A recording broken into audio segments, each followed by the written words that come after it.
Paano nagsimula ang love story ni James Reid at Issa Pressman na kapatid ni Yasi Pressman?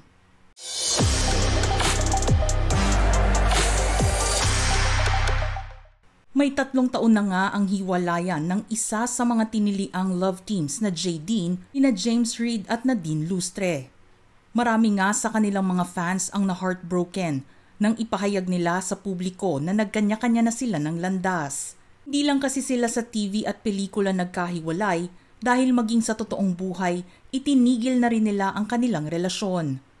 At sa likod ng hiwalayan na ito, may mga balitang bigla na lang lumabas at tila nagpapatotoo sa matagal ng akusasyon ng mga netizens laban kay James Reid.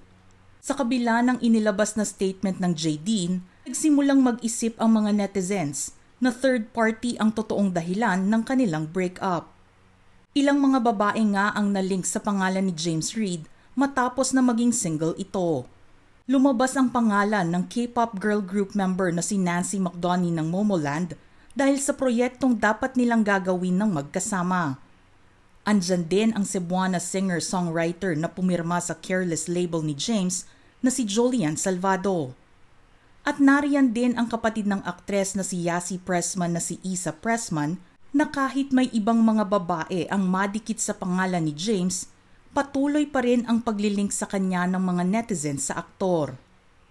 Fast forward to 2023, tila nagiging totoo na ang mga usapin sa likod ng hiwalayan ng Jayden, maging sa spekulasyon ng mga fans na nagtuturong nagloko si James. Kamakailan lang kasi ay namataan na magkasama sina James at Issa Pressman na namamasyal sa isang mall. Isang netizen ang nagpatunay dito at naikwento pa ang naganap na encounter nito sa mga celebrities.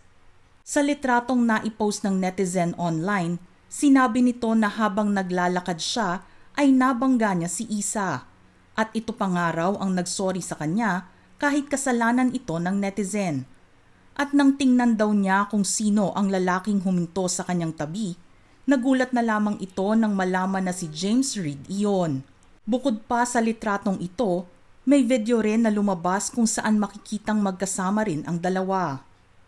Noon pa man ay sinimulan na ng mga fans na akusahan ang model, host, actress bilang ang babae sa likod ng breakup, kung saan ang mga netizens ay patuloy na nagpo-post at nagre-repost ng videos na magpapakita sa kanila ni James na nasa isang party at di umano ay naghahalikan pa sa likod ni Nadine.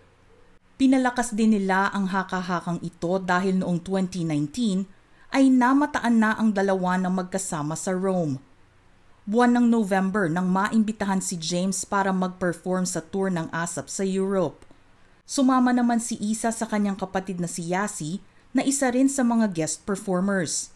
Dahil dito, galit na galit ang Jayden fans at nagpahayag din sila ng kanilang pagkadismaya sa umano'y mga aksyon ni James at Issa. Hindi rin nakaligtas ang pamumunan nila sa kanilang circle of friends dahil sa pagkakaalam nila tungkol dito at wala silang ginawang anumang aksyon. Patuloy pa rin na lumalabas ang mga balita tungkol kina James at Issa. Nakita rin ang dalawa at nakunan pa sa magkakaibang okasyon kung saan si Nadine ay nasa isang sulok lang. Sa social media post naman ni Issa makikita na ang pantalong suot ng katabi nito ay kapareho ng suot ni James. Iniisip tuloy ng mga netizens kung totoo ba na magkasama ang dalawa sa bakasyon sa gitna ng tsismis tungkol sa kanilang relasyon. Pero ayon sa mga comments sa nasabing post, imposibleng mangyari iyon noong panahong iyon dahil nasa Amsterdam si Issa habang si James naman ay nasa LA. Matagal nang magkakilala sina Issa, James at Nadine. Silang tatlo kasi ay magkakasama sa bakuran ng Viva Artist Agency noon. Ilang proyekto na rin ang kanilang ginawa ng magkakasama tulad ng Diary ng Pangit noong 2014, para sa Hopeless Romantic at Talk Back and You're Dead noong 2015 at This Time noong 2016.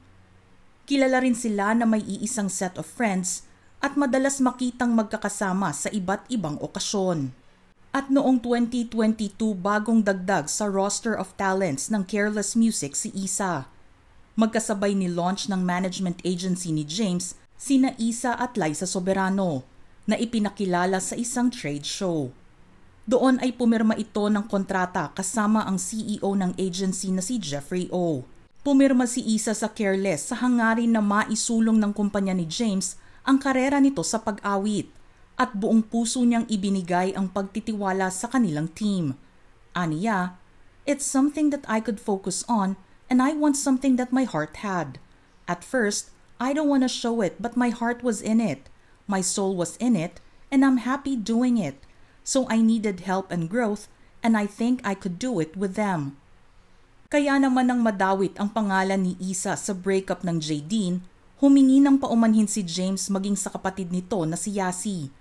"Sorry girls, you got dragged into this," ang naging komento ni James sa isang post ni Yasi sa Instagram noon.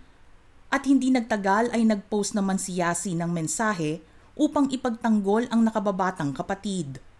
"Hindi po papatol ang kapatid ko sa mga sinasabi ninyo, pero bilang ate, hindi ko naman po yata kayang panoorin na patuloy po siyang binabato ng mga masasakit na salita dahil nananahimik siya." Samantala noong 2018, inamin ni Isa na siya ay isang bisexual at nagkaroon ng same-sex relationship sa singer na si Marga Bermudez. Buong pagmamalaking ipinakilala ni Isa sa publiko ang kanyang kasintahan sa pamamagitan ng commercial video ng isang toothpaste brand na tinawag nilang Free to Love. Itinatampok ng kanilang kampanya ang ilang relasyon mula sa lahat ng uri ng magkasintahan.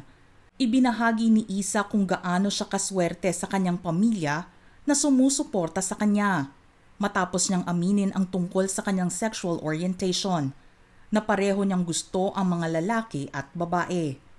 Subalit ang relasyon nito kay Marga ay hindi nagtagal at nabalitang naghiwalay bago mangyari ang breakup nina James at Nadine. Noong nakaraang taon naman nagpakita ng letrato si Isa sa kanyang social media na may kasamang isang foreigner. Pinag-usapan din ito ng mga netizens dahil ipinakita nito ang matamis nilang paghalik sa pisngi ng isa't isa. Walang pagkakakilanlan na ibinigay si Isa sa lalaking kasama sa litrato, pero nakuha nito ang atensyon ng marami dahil sa caption nito na "been smiling" kasama ang isang brown heart emoji. Sa kabila ng post na ito ni Isa, naniniwala pa rin ang mga netizens na totoo ang pagkakaroon nito ng relasyon kay James Reid. Ilang beses din kasi itong nakikita sa IG feeds niya. Masaya din silang magkasama sa kauna-unahang Arts and Music Festival ng Careless sa Cebu. At sa pamamalagi nila sa Los Angeles ng 2 buwan dahil sa trabaho, sa iisang bahay lang din sila nakatira. Ipinakita ni James ang Careless crib kasama ang team nito at nagpa-house tour din para masilayan ng kanilang mga supporters kung paano sila namuhay ng magkakasama sa Amerika. And there you have it mga ka-showbiz peeps, gusto naming marinig ang inyong reaksyon sa ating istorya ngayon. Send in your thoughts in the comment section below.